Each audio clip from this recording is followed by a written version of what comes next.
me say, while the senator from West Virginia, the chairman of the Appropriations Committee, is here, that notwithstanding the fact that the original Biden bill had all these elements in it, the truth of the matter is we would not be at this point were it not for the leadership and innovation shown by the senator from West Virginia.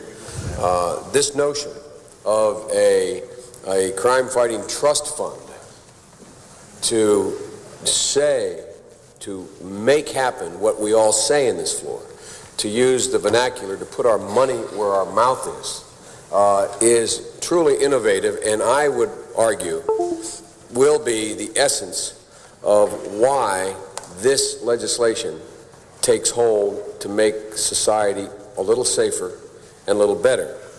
And it is my hope and expectation that our colleagues in the House of Representatives, when we get to a conference with them, will understand that this is not a negotiable point on the part of the Senate conferees. I'm looking forward to this bill passing, but I'm also looking forward to there being an absolutely united front among every member of the conference, Democrat and Republican on the Senate side, to keep in the Robert C. Byrd idea of a trust fund. Because otherwise, all we're doing is making a lot of promises and not having any realistic prospect of being able to fulfill them.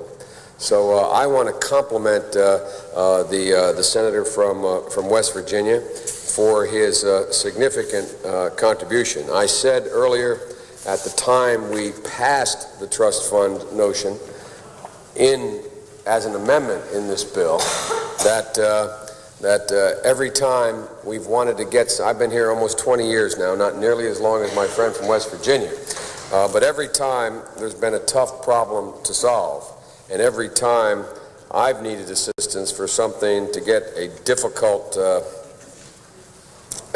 amendment passed or a new idea moved, the fellow I've always gone to is the distinguished senator from West Virginia. I know of no one who is more effective in the Senate.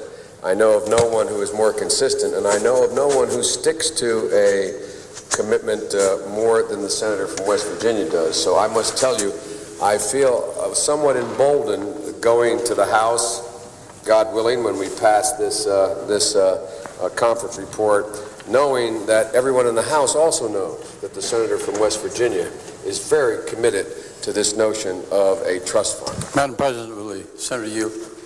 I'll be delighted. Madam President, I thank the senator for his gracious remarks. I thank him, however, mostly for his leadership on this bill and for his strong support of having 100,000 policemen on the streets throughout this country. I also thank him for his assurance that the conferees will hold firm with respect to the authorization of $22 billion and with respect to the trust fund. I don't like to go in that direction.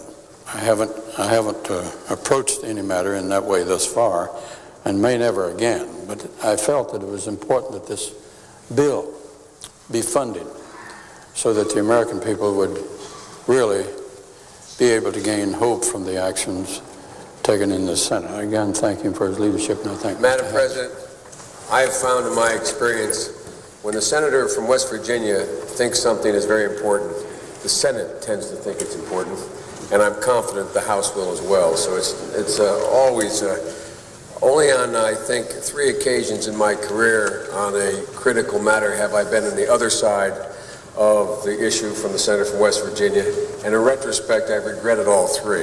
But I yield to my colleague. Madam President.